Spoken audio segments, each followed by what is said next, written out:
Hello. A C of ചെയ്തോ? T V of ചെയ്തോ? A C of ചെയ്തു, T V of ചെയ്തു എന്ന് പറയും. ഇതേ നോക്കിയേ, ആ ടി വിയുടെ താഴത്തെ ചുവന്ന ലൈറ്റ് തെളിഞ്ഞിരിക്കുന്നുണ്ടല്ലേ? ഇതെന്താണ്? എ സിയുടെ റിമോട്ട് ഡിസ്പ്ലേ കാണാമല്ലോ. അപ്പൊ അത് ഓഫായോ? ഇല്ലല്ലേ. അധികം കറണ്ട് അതിന് പോവില്ലല്ലോ. നമ്മൾ ടി വി ഓഫ് ചെയ്തില്ലേ, എ സി ഓഫ് ചെയ്തില്ലേ? ഇതാണ് നമ്മുടെ തെറ്റിദ്ധാരണ. നമ്മളുടെ കറണ്ട് പോകുന്ന വഴി നാം അറിയുന്നില്ല. ഒരു ടോൾ ഗേറ്റിൽ കൂടി നമ്മൾ ബസ്സിന് യാത്ര ചെയ്യുകയാണ്. ബസ്സിന് യാത്ര ചെയ്യുമ്പോൾ നമ്മൾ ഉറങ്ങിയിട്ടുണ്ടാവാം, ഉണർന്നിരിക്കുന്നുണ്ടാവും. അവിടെ ടോൾ ക്യാഷ് കൊടുത്തിട്ടാണ് ആ ബസ് പോകുന്നത്. അത് നാം അറിയുന്നില്ല. നാം സുന്ദരമായ കാഴ്ചകൾ കണ്ട് ആ സന്തോഷത്തിലിരിക്കുകയാണ്. എന്നാൽ നമ്മളുടെ കാറിന്, നമ്മുടെ വാഹനത്തിന് നമ്മൾ പോകുമ്പോൾ അവിടെ ചെല്ലുമ്പോൾ നമ്മൾ നിൽക്കുന്നു, ടോൾ പ്ലാസയിൽ ക്യാഷ് കൊടുക്കുന്നു, പോകുന്നു. അപ്പോഴാണ് നാം അറിയുന്നത്, നാം കടന്നുപോയ ഈ വഴിയിൽ, ഈ ബസ്സിൽ അവിടെയും കാശ് കൊടുക്കണമായിരുന്നു. അത് മറ്റൊരാളാണ് കൊടുത്തത്. അതെ, നാം അറിയാതെ പോകുന്ന കുറെ ചിലവുകളുണ്ട്. അത് നാം അറിയാതെ തന്നെ നമ്മളുടെ കറണ്ട് ചാർജുകളിലൂടെ പോകുന്ന ചില കാശ് ചാർജസ്, അതിനെപ്പറ്റിയാണ് ഞാൻ നിങ്ങളോടൊന്ന് പറയുന്നത്. മറുപടിയുടെ ഭാഗമാണ്. ഒരു സൈക്കോളജിക്കൽ അപ്രോച്ച്മെന്റ് ആൻസർ ആണ് അതിന്റെ പിന്നിലുള്ളത്.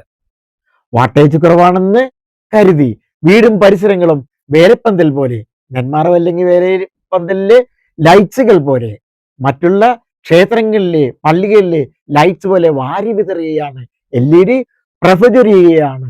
അങ്ങനെ ചൊരിയുന്ന ഒത്തിരി വീടുകളുണ്ട്. മതിലിലും പോർച്ചിലും വീടുകളിലും ലൈറ്റ്സ്. അത് എത്ര കറണ്ടാ പോകുന്നത്? 1 വാട്ട്സേ ഉള്ളൂ എന്ന് നിങ്ങൾ കരുതുമ്പോൾ മനസ്സിലാക്കുക, 1 വാട്ട്സ് അല്ല, 5 to 25 വാട്ട്സ് എടുക്കുന്നതാണ്. ആ കറണ്ടിനെ പറ്റിയും നമ്മുടെ ചില തെറ്റിദ്ധാരണകൾ, അതായത് LED പറ്റിയുള്ള തെറ്റിദ്ധാരണകളെ പറ്റിയും ഞാൻ മറ്റൊരു വീഡിയോ നൽകുന്നതാണ്. ഞാൻ തരുന്നത് എന്തുകൊണ്ടാണ്? ഞാൻ ഒരു KCBN ആയതുകൊണ്ട്, ഒരു ഇലക്ട്രിസിറ്റി ബോർഡിലെ ബില്ലിംഗ് സ്റ്റാഫ് ആയതുകൊണ്ട് ആണ് ഞാൻ ഇതെല്ലാം നിങ്ങൾക്കായി നൽകുന്നത്. അതോടൊപ്പം തന്നെ എക്സിക്യൂട്ടീവ് സ്റ്റാഫുമായിരുന്നു. അദ്ദേഹത്തിന് വീട്ടിലെ ചില ഐറ്റംസ് ഞാൻ പറയാം. AC ഉണ്ട്, ഫ്രിഡ്ജ് ഉണ്ട്, TV ഉണ്ട്, സെറ്റപ്പ് ബോക്സ് ഉണ്ട്, CCTV ഉണ്ട്, ഫാൻ ഉണ്ട്, എക്സസ് ഫാൻസ് ഉണ്ട്, വാക്യൂം ക്ലീനർ ഉണ്ട്, മിക്സി ഉണ്ട്, ഇലക്ട്രിക് ചിമ്മിണി ഉണ്ട്, വാട്ടർ ഹീറ്റർ ഉണ്ട്, മൈക്രോവേവൻ ഉണ്ട്, അയൺ ബോക്സ് ഉണ്ട്, വാഷിംഗ് മെഷീൻ ഉണ്ട്, പിന്നെ കൂടാതെ ഇൻഡക്ഷൻ ഹീറ്റർ ഉണ്ട്. അങ്ങനെ കറണ്ട് വലിച്ചു വാരി തിന്നുന്ന ഒത്തിരി സാധനങ്ങൾ അദ്ദേഹത്തിന്റെ വീട്ടിലുണ്ട്. എല്ലാത്തിനെ പറ്റി ഞാൻ പറയുന്നുണ്ട്. ആദ്യം നാം അനാവശ്യമായി കളയുന്ന കറണ്ടിൽ നിന്ന് നാം തുടങ്ങിയ നാം AC, TV തുടങ്ങി റിമോട്ടുകൾ ഉള്ളതും ഇല്ലാത്തതൊക്കെ ഉണ്ട്.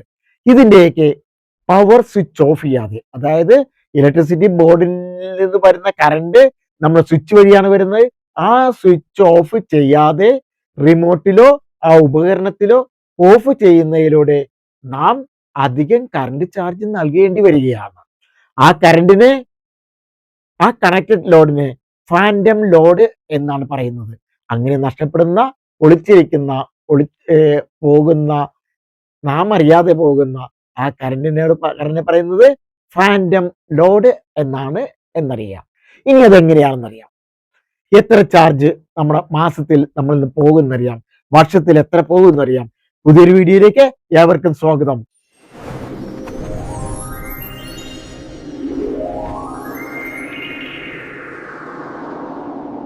KCBയെ പറ്റിയല്ല ഞാനിപ്പോൾ പറയുന്നത്.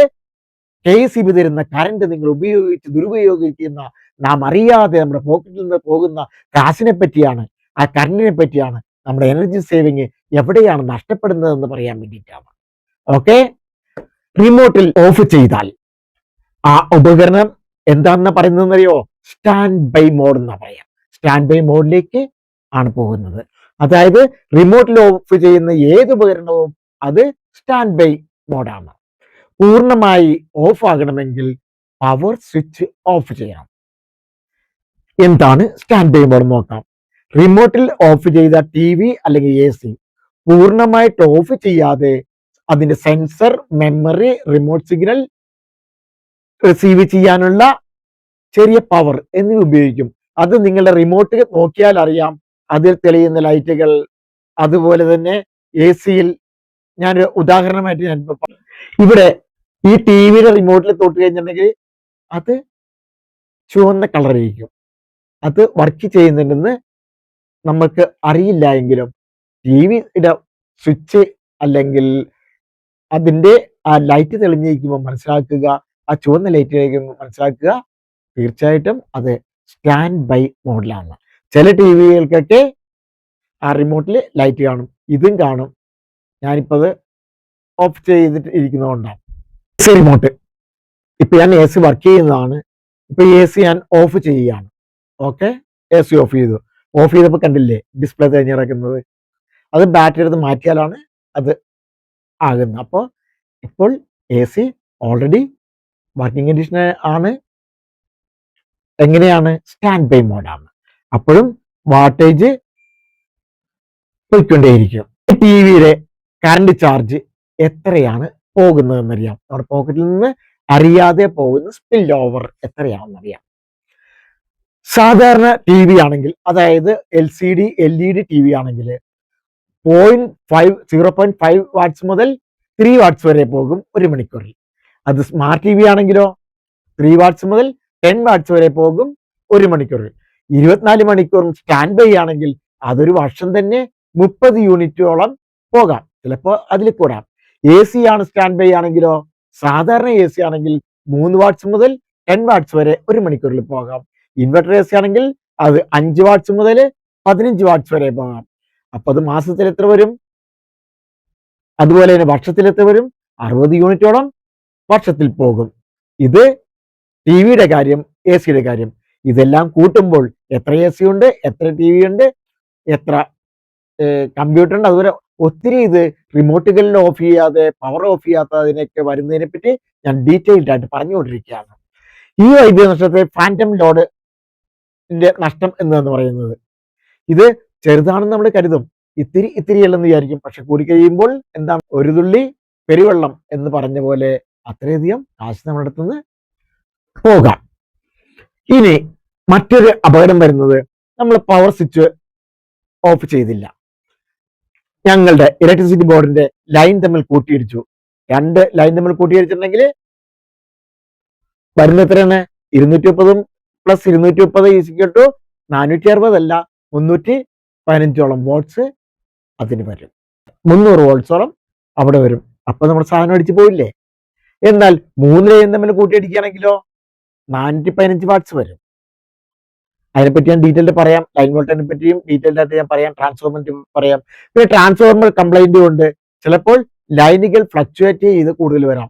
ചിലപ്പോൾ ന്യൂട്രൽ ഇല്ലെങ്കിൽ വോൾട്ടേജ് ഒരു കൺട്രോൾ ഇല്ലാതെ 10-300 വോൾട്ട്സ് ഒക്കെ നമുക്ക് വരാം. പോട്ടെ, ഒരു 11 kV ലൈനും LT ലൈനും ഒരുമിച്ച് പോകുന്ന സ്ഥലത്ത് 11 kV ലൈൻ പൊട്ടി LT ലൈനിൽ വീണാൽ വരുന്നത് എത്രയാണ്? 11,000 വോൾട്ട് 3 കൂടി വരുമ്പോൾ അത് വരുമ്പോൾ അതിന്റെ 3 ഒന്നായിട്ട് 12,000 വോൾട്ട് വരും.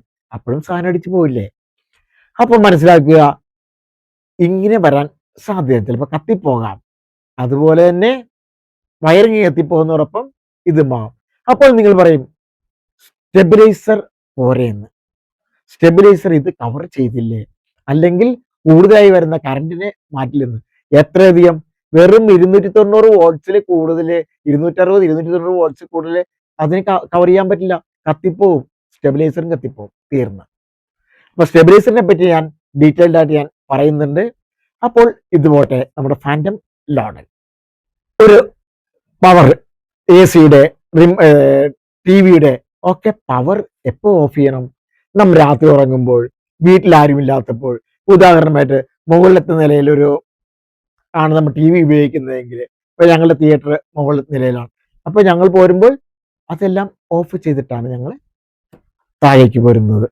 റിമോട്ട് ഓഫ് ചെയ്യും, റിമോട്ടിന്റെ ബാറ്ററി മാറ്റി വെക്കും, പവർ സ്വിച്ച് ഓഫ് ചെയ്തിട്ടാണ് ഞങ്ങൾ പോരുന്നത്. അപ്പോ ദിവസത്തിൽ പല തവണ ടി വി ഓൺ ചെയ്യേണ്ടി വരികയാണെങ്കിൽ, പല തവണ എ സി ഓൺ ചെയ്യേണ്ടി വരികയാണെങ്കിൽ നമ്മുടെ കൺവീനിയൻസ് അനുസരിച്ച് എന്ത് ചെയ്യണം? അത് റിമോട്ടിൽ ഓഫ് ചെയ്താൽ മതിയാകും. കൂടുതൽ സമയം ഓഫ് ചെയ്ത് കിടക്കണമെങ്കിൽ മാത്രമാണ് ആ പവർ സ്വിച്ച് ഓഫ് ചെയ്യേണ്ടത്. അല്ലാത്തപ്പോൾ റിമോട്ടിൽ ഓഫ് ചെയ്താൽ മതി. യൂസ് ചെയ്യാത്ത സമയത്തെല്ലാം മെയിൻസ് ഓഫ് ചെയ്യുന്നത് ഒരു ബെസ്റ്റ് പ്രാക്ടീസ് ആയിട്ട് നമുക്ക് വേണമെങ്കിൽ ഉപയോഗിക്കാം. ഒരു പവർ സ്ട്രിപ്പ് സ്വിച്ച് ഉപയോഗിച്ചാലും അത് ചെയ്യാനാവും. കാരണം നമ്മൾ അവിടെ വരെ പോകാതെ നമ്മൾ ഇവിടെ നിന്നാണ് അനുസരിച്ചെങ്കിൽ അങ്ങനെ ചെയ്യാൻ പറ്റും. ഇനി ടി വി സെറ്റപ്പ് ബോക്സും എ സിയും എല്ലാം കൂടി പവർ സ്ട്രിപ്പ് സ്വിച്ച് ഉണ്ടെങ്കിൽ ടി വി ഓഫ് ചെയ്യാം, സെറ്റപ്പ് ബോക്സ് ചെയ്യാം, എ സി ഓഫ് ഇത് ഒരുമിച്ച് ഓഫ് ചെയ്യാൻ പറ്റുമെങ്കിൽ ആ പവർ സ്ട്രിപ്പ് സ്വിച്ച് തന്നെ യൂസ് ചെയ്യാം. ഒരു വീട്ടില് സ്റ്റാൻഡ് ബൈ കറണ്ട് കൊണ്ട് എത്ര ബിൽ പോകുന്നു എന്നൊരു കണക്ക് ഞാൻ പറയുകയാണ്. എ സിക്ക് 8 വാട്ട്സ്, സെറ്റപ്പ് ബോക്സിന് 10 വാട്ട്സ്. അപ്പോഴാണ് ടി വി ഓഫ് ചെയ്യുമ്പോൾ നമ്മൾ മറ്റൊന്നുകൂടി ഓഫ് ചെയ്യണം. സെറ്റപ്പ് ബോക്സ് ഓഫ് ചെയ്യാറുണ്ടോ? ഇല്ല. 24 അവേഴ്സും 24/7 ഫുൾ ടൈം നമ്മളുടെ സെറ്റപ്പ് ബോക്സ് ഓൺ ചെയ്യും. സെറ്റപ്പ് ബോക്സിന് എത്ര വാട്ട്സാ വരുന്നറിയാമോ? 10 വാട്ട്സ് മിനിമം അത് പോകും. അതിന്റെ റൂട്ടർ വർക്ക് ചെയ്യുമ്പോൾ 10 വാട്ട്സ് മിനിമം പോകും. അപ്പൊ അത് 1 മണിക്കൂറിലാണെന്ന് മനസ്സിലാക്കുക. എത്ര സമയം വർക്ക് ചെയ്യുമ്പോൾ എത്രയാണ് പോകുന്നത്? 10 മണിക്കൂർ വർക്ക് ചെയ്യുമ്പോൾ ആ 100 വാട്ട്സിന്റെ ആയി. അത് 20 മണിക്കൂർ എത്രയായി? 200 വാട്ട്സ്. അങ്ങനെ പോകും. അപ്പൊ മനസ്സിലാക്കുക അതിനും കറണ്ട് പോകും. അപ്പൊ സെറ്റപ്പ് ബോക്സും നമ്മൾ ഓഫ് ചെയ്യുക. അപ്പോ ടി വിയും സെറ്റപ്പ് ബോക്സോട് കൂട്ടുമ്പോ അല്ലെങ്കിൽ എ സിയെ കൂടെ കൂട്ടുമ്പോ ആകെ അതിന്റെ സ്റ്റാൻഡ് ബൈ പവർ എത്രയാണെന്നറിയാവോ? 28 വാട്ട്സാണ്. അപ്പോ 1 മണിക്കൂറിൽ 28 വാട്ട്സ്, 10 മണിക്കൂർ ആകുമ്പോൾ 250 വാട്ട്സ് ആണ് പോകുന്നത്. അത് മനസ്സിലാക്കുക എത്ര വാട്ട്സുകൾ നമുക്ക് പോകുന്നു എന്നുള്ളത്. ഇപ്പൊ ദിവസവും നമ്മൾ അങ്ങനെയാണ് ചെയ്യുന്നതെങ്കിലോ 28 വാട്ട്സ് എന്ന് പറയുമ്പോൾ 0.028 യൂണിറ്റ്സ് ആണ്.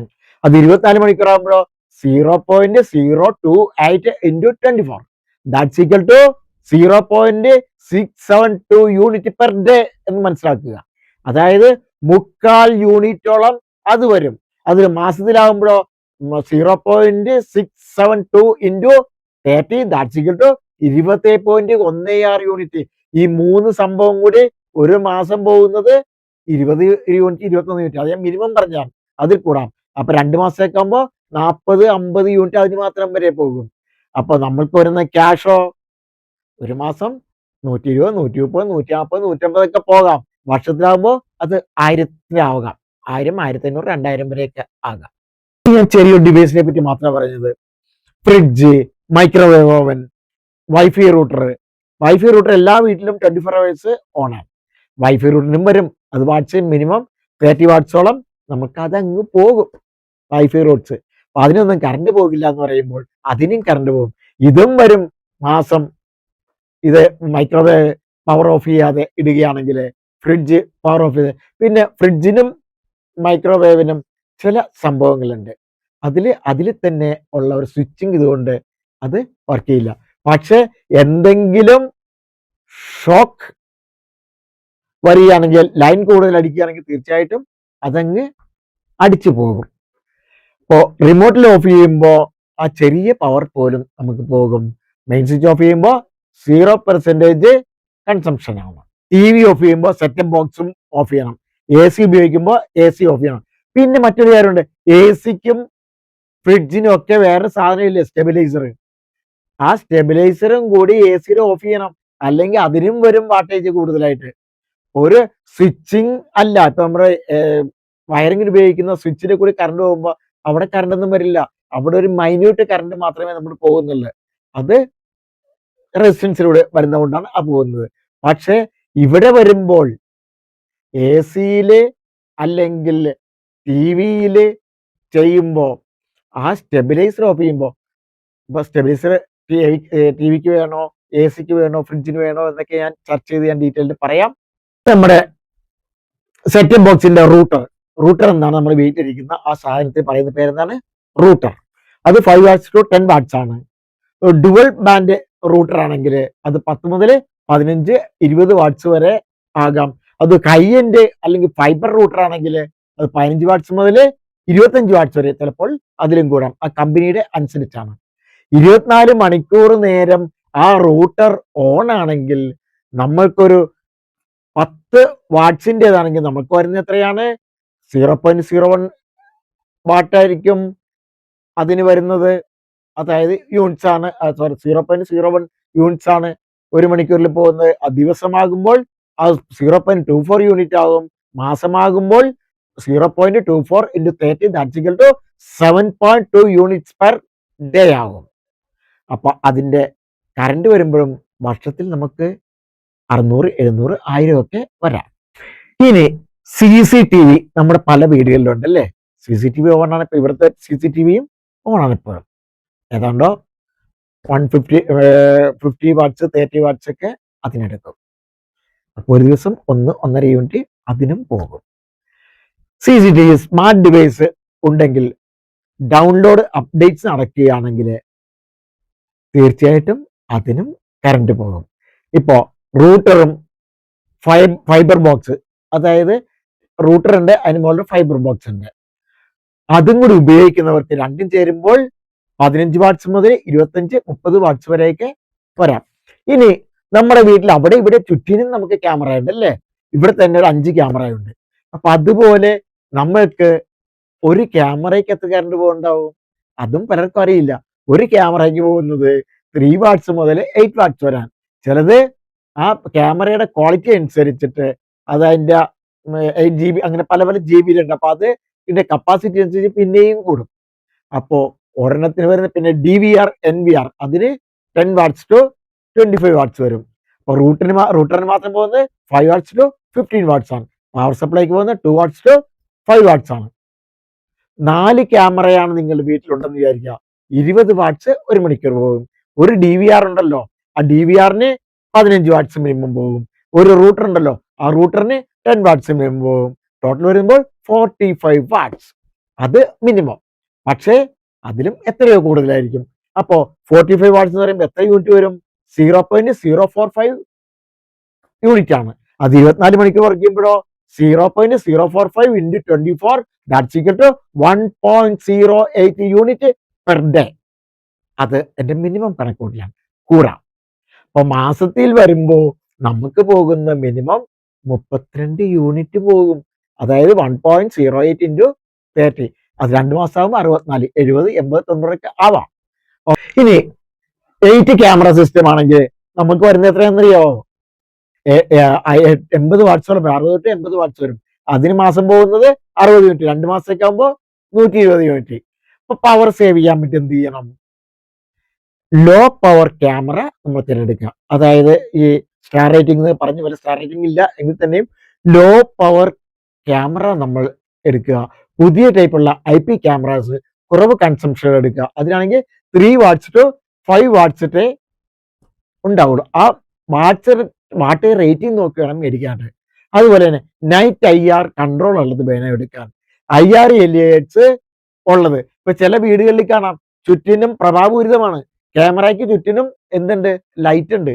ആ ലൈറ്റ് കൊണ്ട് എന്ത് മെച്ചം ഉണ്ടാകുന്നത്? ആ ലൈറ്റ് കാണാവുന്നത്. പക്ഷെ ഇപ്പൊ ഞങ്ങളുടെ വീട്ടിലിരിക്കുന്നതിന് ലൈറ്റ് ഇല്ല. അത് നൈറ്റ് IR കൺട്രോൾ ആണ്.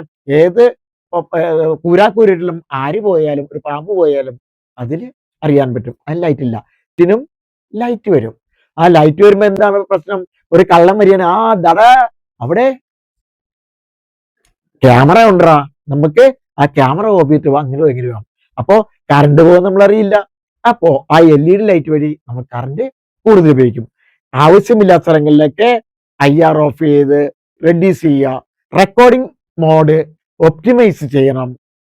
Continuous recording. അപ്പൊ അത് ഒപ്റ്റിമൈസ് ചെയ്യുകയാണെങ്കിൽ ആ ഒരു തലത്തിൽ നമുക്ക് കിട്ടും. മോഷൻ ഡിറ്റക്ഷൻ റെക്കോർഡിംഗ് ഉള്ളത് മാത്രം എടുക്കുക. ആരെങ്കിലും വാഗ്ദാനം ചെയ്യുന്ന ക്യാമറകൾ ദയവായി വാങ്ങിച്ചു വെക്കല്ലേ. പഠിക്കണം. ക്യാമറയെ പറ്റി പഠിക്കണം, DVR-നെ പറ്റി പഠിക്കണം, സെറ്റപ്പ് ബോക്സിനെ പറ്റി പഠിക്കണം. എല്ലാത്തിനെ പറ്റി പഠിച്ചിട്ട് വേണം വാങ്ങിക്കാനായിട്ട്. അല്ലാതെ ഇലക്ട്രീഷ്യൻ കൊണ്ടുവന്നല്ലോ ദാ ഇവിടെ വെച്ചേക്ക്, അല്ലെങ്കിൽ സെറ്റപ്പ് ബോക്സുകാരൻ കൊണ്ടുവന്നല്ലോ ദാ ഇവിടെ വെച്ചേക്ക്, ക്യാമറക്കാരൻ കൊണ്ടുവന്നല്ലോ ദാ ഇവിടെ വെച്ചേക്കും എന്നല്ല പറയേണ്ടത്. പവർ കൺസംഷൻ നോക്കണം. അല്ലേ നമ്മുടെ പോക്കറ്റിൽ നിന്ന് പോയിക്കൊണ്ടിരിക്കും. ഇനി നമ്മൾ വീട്ടിലുള്ള സമയത്ത് എന്തിനാണ് CCTV ക്യാമറ ഓൺ ചെയ്യുന്നത്?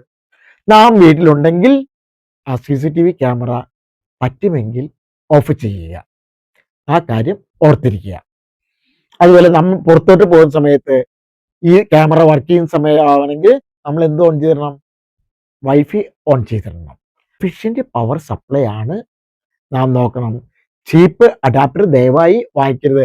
റേറ്റ് കുറവല്ല ആവശ്യം, ക്വാളിറ്റി ഉള്ളതാണ് നമുക്ക് വേണ്ടത്. നല്ല SMPS ഉപയോഗിക്കണം. 5 to 10% പവർ സേവിംഗ് ആണ്. നല്ല വെന്റിലേഷൻ വേണം.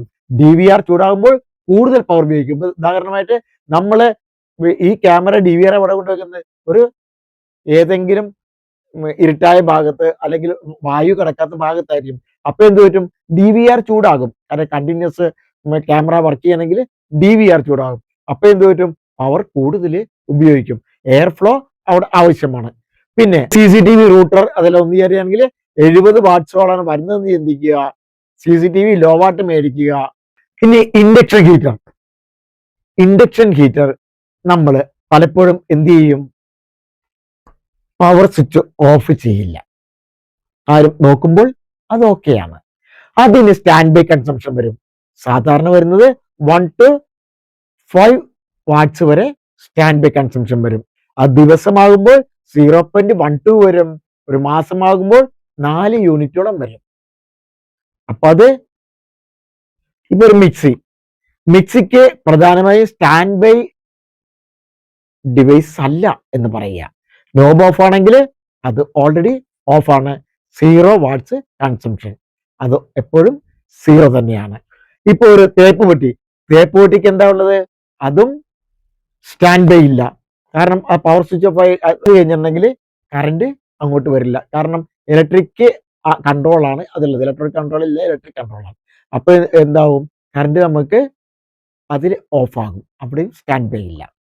ഇപ്പോ മിക്സി ചിലതൊക്കെ ഇലക്ട്രോണിക് കൺട്രോളുള്ള മോഡൽ, ഇലക്ട്രോണിക് പാനലുള്ള മോഡൽ ഉണ്ടാവും. അതാണെങ്കിൽ 0.5 to 2 വാട്ട്സ് വരെ നമ്മൾക്ക് ഒരു മണിക്കൂറിന് വരാം. തേപ്പൊട്ടി ഉപയോഗിക്കുന്നത് എത്രയാണ്? വളരെ കുറച്ച് സമയം, 10 മിനിറ്റ്, 20 മിനിറ്റ് അല്ലെങ്കിൽ 30 മിനിറ്റ്, അതിൽ കൂടുതൽ നമ്മളെ ഉപയോഗിക്കില്ല. ഇനി മൈക്രോവേവ് ഓവൻ, അതിന് എത്ര വരും എന്ന് നോക്കാം. അതിന് സ്റ്റാൻഡ് ബൈ OTG നീച്ചിലായതുകൊണ്ട് അതിന് ഓൾമോസ്റ്റ് 0 ആണ്. ഒരു കൺസംഷനും മൈക്രോവേവ് ഇല്ല. പക്ഷേ മൈക്രോവേവിന്റെ ഡിജിറ്റൽ ഡിസ്പ്ലേ ഓണാണെങ്കിൽ തീർച്ചയായിട്ടും വരും. അത് കറണ്ട് എത്ര വരും? 2 വാട്ട്സ് to 10 വാട്ട്സ് പോരും. അത് ഒരു മാസമാണെങ്കിൽ 10 യൂണിറ്റ് വരെ നമ്മുടെ പോകാം. നമ്മൾ കറണ്ട് ഇതിലൂടെ അല്ലാതെ ഈ ഓഫ് അല്ലാതെ വരുമ്പോൾ നമുക്ക് വരുന്നത് വയറിംഗ് കൊണ്ട് തീ പിടിക്കാം, അല്ല പവർ സർജ് കൊണ്ടോ അല്ലെങ്കിൽ ലൈറ്റ്നിങ് കൊണ്ടോ ഒക്കെ സംഭവിക്കാം. അത് നമ്മൾ എപ്പോഴും ഓർത്തിരിക്കുക. അതുകൊണ്ട് പവർ സ്വിച്ച് ചെയ്യുന്നത് തന്നെയാണ് ഏറ്റവും നല്ലത് എന്നറിയുക. BLDS ഫാൻ അല്ലെ, BLDC ഫാൻ. എന്താണ് BLDC fan? Brush less DC fan എന്നാണ് പറയുന്നത്. അതിന്റെ ഡീറ്റെയിൽഡ് ആയിട്ട് ഞാൻ പറയുന്നുണ്ട്. അപ്പൊ BLDS ഫാൻ റിമോട്ടിൽ ഓഫ് ചെയ്യുന്നവരുണ്ട്, അതും വർക്ക് ചെയ്യും. അവിടെയും നമുക്ക് 3 to 5 വാട്ട്സ് അവിടെയും നമുക്ക് പോകാം. അതുകൊണ്ട് മനസ്സിലാക്കുക, അതിൻ്റെയും പവർ സ്വിച്ച് നമ്മൾ ഓഫ് ചെയ്യാം. വയറിങ് ചില ഇടങ്ങളിലൊക്കെ ഫേസും ന്യൂട്രലും തമ്മിൽ തിരിഞ്ഞു പോകാം.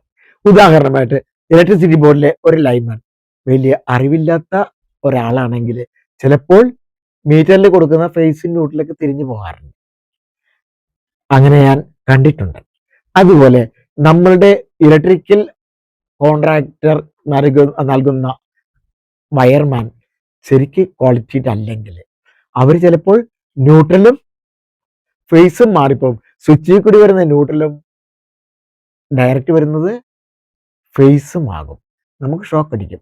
അപ്പൊ നമ്മൾ എന്തെങ്കിലും വർക്ക് ചെയ്യുമ്പോൾ, റിപ്പയർ ചെയ്യുമ്പോൾ നമ്മൾ എന്ത് ചെയ്യണം? ആ ELCB ഓഫ് ചെയ്തിട്ട് വേണം. മറ്റൊരു കാര്യമുണ്ട്, അവിടെ വേറൊരു സാധനമുണ്ട്. നമുക്ക് എന്താണ്? ഇൻവെർട്ടർ ഉണ്ട്. ഇപ്പൊ ഇൻവെർട്ടർ ഓഫ് ചെയ്തിട്ട് വേണം അത് ചെയ്യാനായിട്ട്. അതിന്റെ പവർ സ്വിച്ച് ഓഫ് ചെയ്യുക. അവിടുന്ന് പ്ലഗ് വേണമെങ്കിൽ വലിച്ചിടാം. ഇലക്ട്രോണിക് സാധനങ്ങളാണ്, എപ്പോഴും നമുക്ക് ഉറപ്പ് പറയാൻ പറ്റില്ല എപ്പോഴാണ് അവനങ്ങ് കയറി വരണമെന്നറിയില്ല. ചില കേസുകളിൽ ഒരു ചേഞ്ച് ഓവർ സ്വിച്ച് വെക്കുകയാണെങ്കിൽ അത് 1000-1 അല്ലെങ്കിൽ 10,000-1 എന്ന് പറയാവുന്ന രീതിയിൽ ചിലപ്പോൾ ഒരു മാറ്റങ്ങൾ വരാം. ഇവിടുത്തെ ഒരു വലിയ കമ്പനിയിൽ അങ്ങനെ സംഭവിച്ചു. അന്ന് ഞാൻ ഇലക്ട്രിസിറ്റി ബോർഡിൽ ഇവിടെ അരൂരുള്ള സമയത്തായിരുന്നു മരണം ഒന്നായി, അതോടൊപ്പം മറ്റുള്ളവരുമായി. അത് ഏറ്റവും വലിയ സുരക്ഷ കൺട്രോൾ ചെയ്യുന്ന ലോകത്തിലെ ഏറ്റവും വലിയ ടീമായിരുന്നു. ആ ഒരു സിസ്റ്റത്തിന് വന്ന കാര്യമാണ്. അതിനെപ്പറ്റി ഞാൻ പറയാൻ ഒത്തിരിയുണ്ട്.